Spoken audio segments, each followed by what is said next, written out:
Good morning. Welcome to another edition of Hello, my name is Craig. Craig Carton with you for the next 30 minutes of frank, open, honest conversation about gambling addiction and addicts like myself. Always happy to have Dan Trillaro here. Danny, good morning. How are you?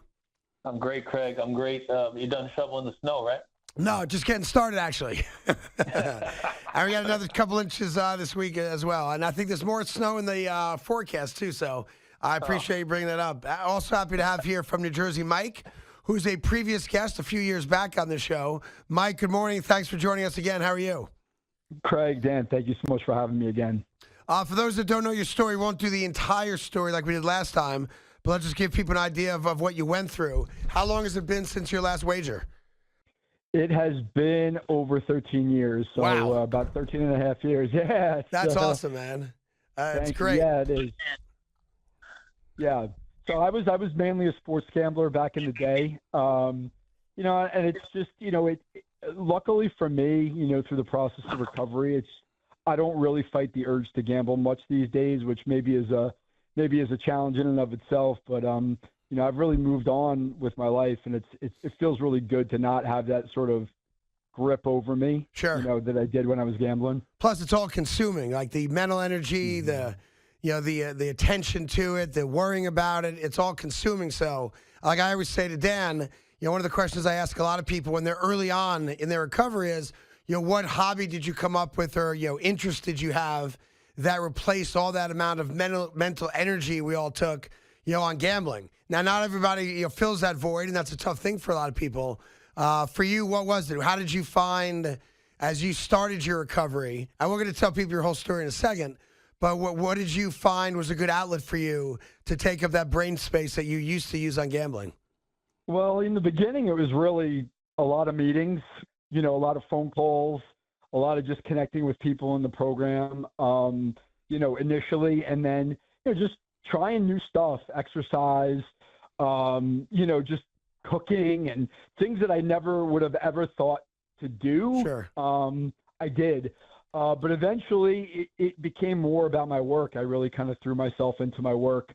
And I started a business about 6 years ago. And that's frankly been all consuming for me as well. So, that's a challenge as well, but it's been a really good journey for me. Something I never would have been able to do while I was gambling. Dan, let me bring you in on that. It's a conversation you and I have more with people that you're in year one, month one, week one of recovery, where we try to encourage them to find something to do with their downtime. I encourage people, go for a walk without your phone, read a book, watch a movie, cook, find something that occupies your time so you're not spending that time thinking about gambling. But in your experience, obviously going coast to coast, have you come across a certain type of activity that works better than others for people, or is it really a unique thing? Yeah, it's a unique thing. And what I typically, we work with athletes all around the country. I know Mike does a great job also working with athletes now in a slightly different capacity, but it's like rediscovering the things that gave you joy before the addiction took hold. So, with athletes, it's about like going to the gym. It's working out. It's, sign up for a 5K. Start training for a 5K. I raced triathlon for 18 years. And I don't know if you knew that about me, Craig. Like I filled my time with that, which can be an excessive sport in itself.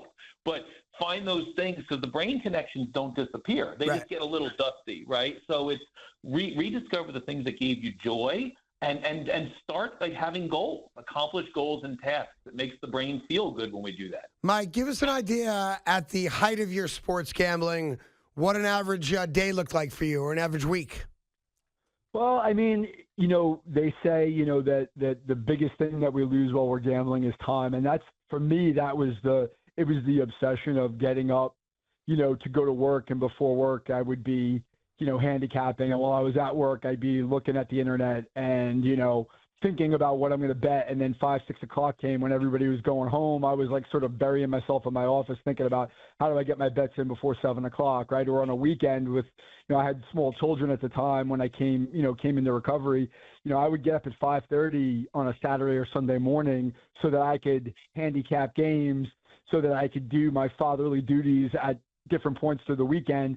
And then, whenever my time freed up, it was just watching games, looking at the computer, studying spreadsheets, whatever it is that I was doing. And so like, I was always looking for like the way to get in that time to gamble. And it was exhausting because I wasn't sleeping at night. I was staying up late to watch games or wait for the lines to come out for the next game. And I was just physically exhausted, which ultimately, led to a lot of anxiety and panic that I was ultimately had to deal with before I came into recovery. Yeah, what's interesting about that is a lot of gamblers, not all, get to a point in our gambling when we take the homework out of it and you just start gambling mindlessly and aimlessly. But it sounds to me like there was a period of time, maybe not the entire time, maybe the entire time, when you tried to treat it the best you could with a certain level of discipline, meaning you were going to put the work in to try to find an edge in a spread or, a spread that didn't make sense to you. And I find that interesting because a lot of the sports gamblers, at least I've come across, and Dan, you can chime into this as well, don't do that. You get to a point where you're chasing a loss or you're trying to double up on a win. So it's just what's the next game available without any thought or any, handicap and quote unquote or research into it. You seem to be the opposite of that, where even though it cost you everything, you were still putting in the quote unquote work to try to find an edge in a bet that you would make. Am I right on that? Well, yes and no. I mean, I think that's true the way you summarized it back. But I did those things too as well, right? I would be like, hey, I think I'm smart here. I know that this side's going to win or this total's going to win.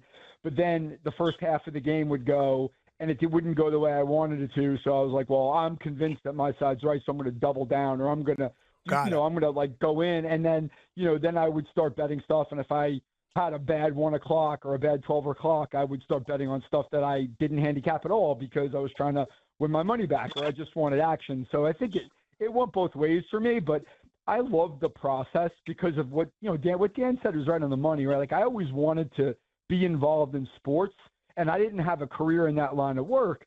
So for me, it was like just as much about being smart, about knowing more than other people. It was ego, right? I thought I was better. I was, better or smarter than the other people who were just, throwing their money away, but I wasn't. I was just like everybody else. And ultimately I couldn't control myself to the point where, I couldn't stop myself and I had to, throw my hands up and say, I can't do this anymore. It's just taking my life over. And I want to get to the good stuff here, but as we wrap up the first half of the show today, I think it's important for people to hear. I know it's not your favorite topic. It's not mine or Dan's either.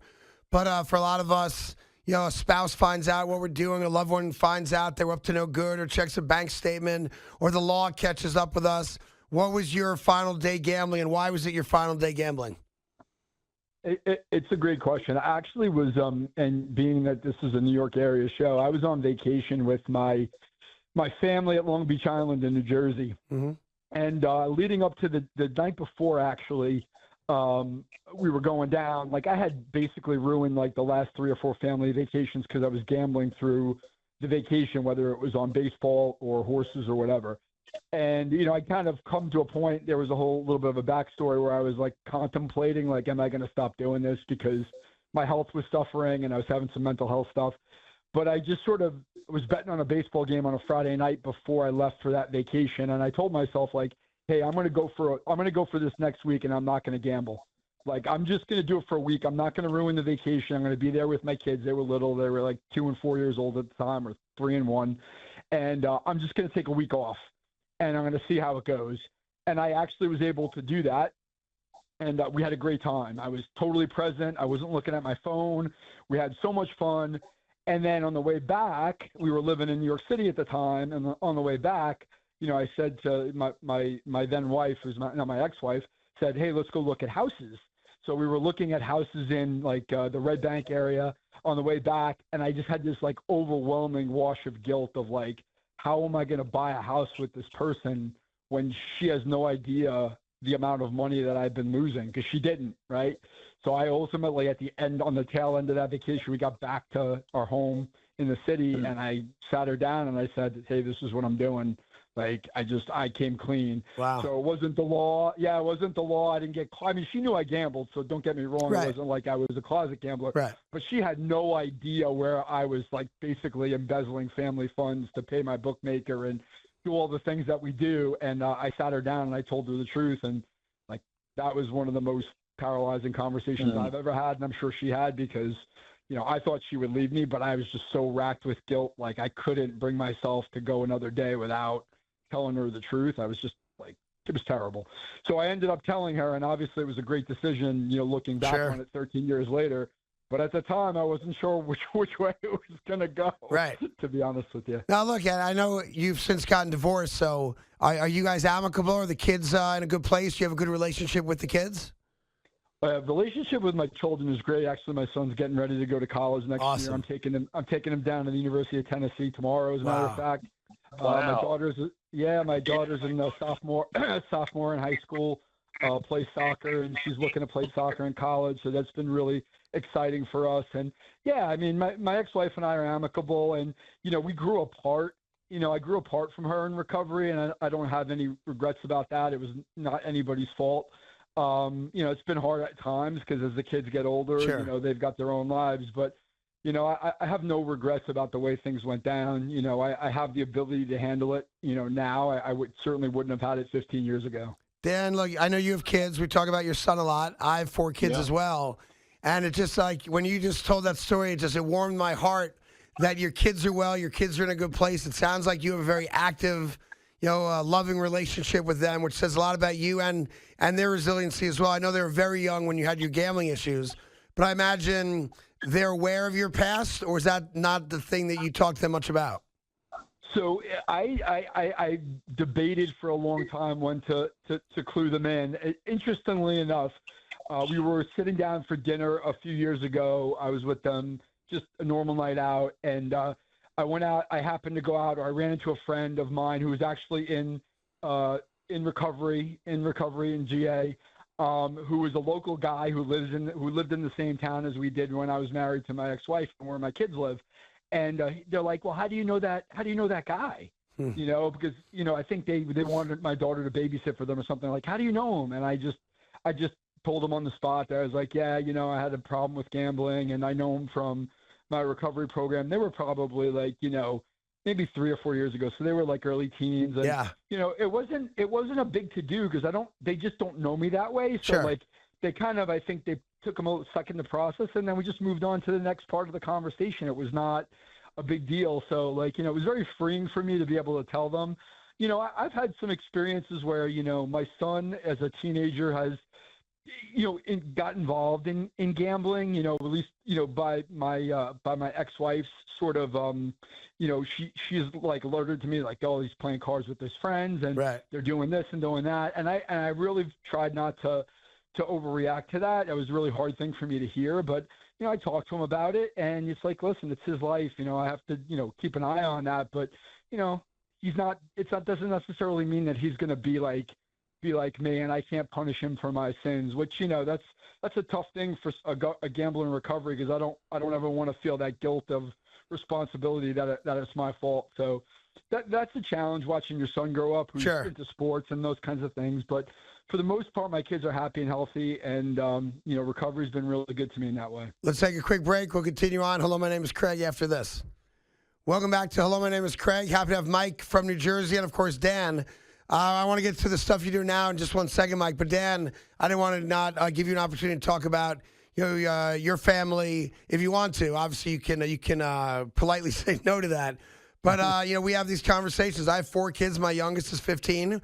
My daughter, my oldest, is 25. I have 3.5 sports nuts, in my household. And I've always been concerned about it. But my wife did such a good job with them when I got in trouble, with open conversations about what I had done or at least been accused of doing. And, to their credit, they're very open with me. They play cards now and then with their friends. None of my kids, to my knowledge, have ever, had an account on a sports wagering site. But I'd be naive to think at some point my older kids, didn't join their friends in putting a couple bucks on a game.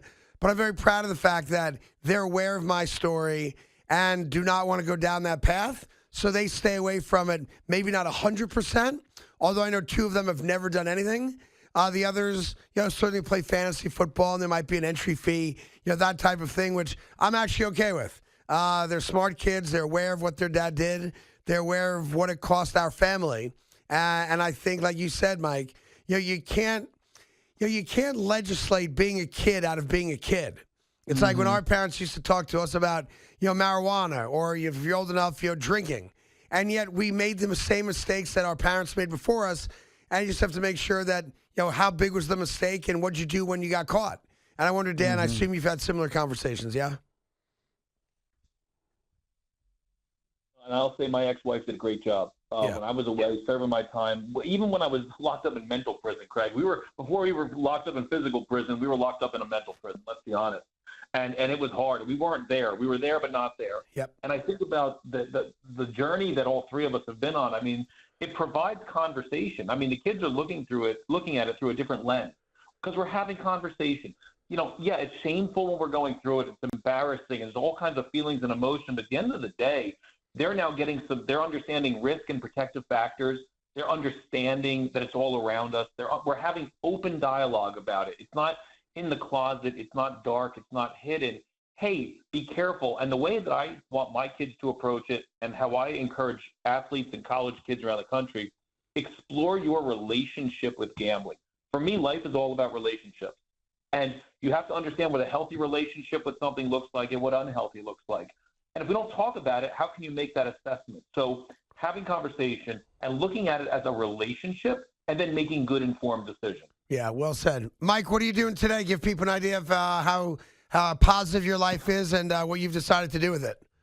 Yeah, so, a few years into my recovery, I started to really question my professional existence. I wasn't happy with what I was doing. I was sort of clear in a clear clear-minded place, and I was like, well, I think I want to make a change. So I always wanted to do something with sports, which I think came up earlier in the conversation. So after doing some research and having gone through my own experience between recovery and being in individual therapy for quite some time, I was like, I really want to help people, And so I ultimately went into the sports psychology field. I got a master's degree in sports psychology.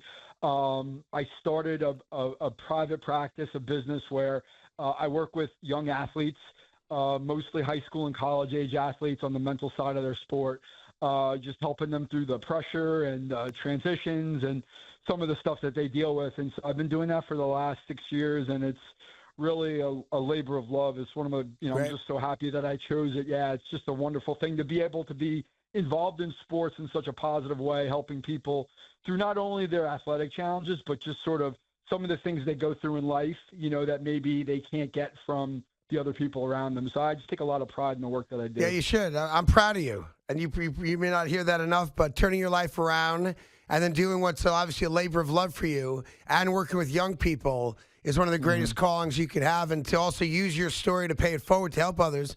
Dan and I talk about this all the time. The reason Dan travels the country and talks not exclusively, but specifically to college athletes is that the makeup of a college or even a high school athlete lends itself to becoming a compulsive gambler. Competitive, you hate to lose, you always want to fight back, live to fight another day, all that kind of cliche stuff is why we're so concerned with young athletes getting involved with gambling. I wonder, I'm not sure if you ever bring it up with the kids that you work with, but if you do, have you been surprised at the amount of them that are exposed to gambling or that have actually gambled?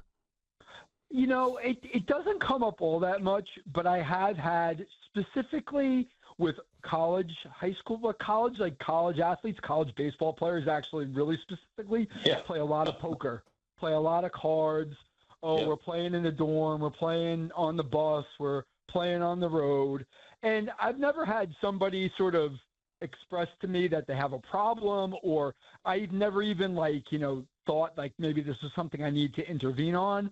But I do try to look at it at the lens of, hey, don't be afraid to ask for help if if you feel like you need anything, right? I'm not there to sort of lecture them on what they should and shouldn't do. That's not my job. But when I do hear it, I kind of put my antennas up and say, hey, maybe this is something that we need to sort of at least talk about around the way, to say, hey, if you need to talk about something or you need help or it gets to be too much, you can talk to somebody about it because you don't have to do it alone. So knock on wood, it's not a big deal, or it's not been a big deal in my work, but I'm sure there's probably more going on than I know about. Well, look, I really appreciate you coming back on. It's great to hear you doing so well. And I'm glad that you continue to share your story because I think it does make a difference. And hope to meet you one day as well. And appreciate you coming on again. Enjoy the rest of your weekend. Thank you so much for joining us. Dan, we come in next week. It's obviously the month of March, which is Problem Gambling Awareness Month.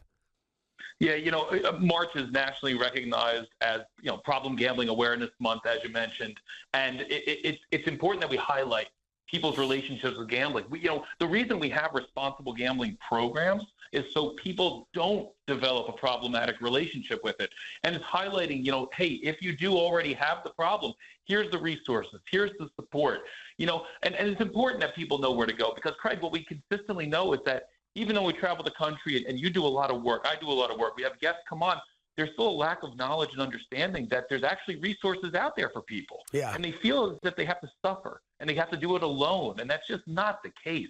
So it's really about spreading awareness about gambling. Gambling is a form of entertainment, but it also becomes a problem for some people. Yeah, well said, well said. And it's my pet peeve with all the money that's now coming into these states that they've never had before. The fact that we are unaware of where to go to get help outside of obviously calling 1-800-GAMBLER, and every state's got their own version of that.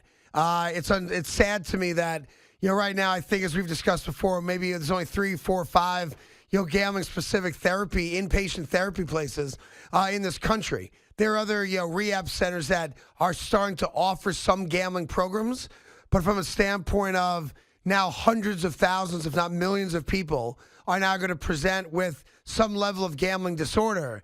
The fact that those people do not know where to go to get help is a major pet peeve of mine, and one that I work every day on trying to convince states that they should spend a little teeny bit of that money to hire gambling-specific therapists so that people like us have a place to go before it's too late. So I'll keep fighting that fight until we get that done.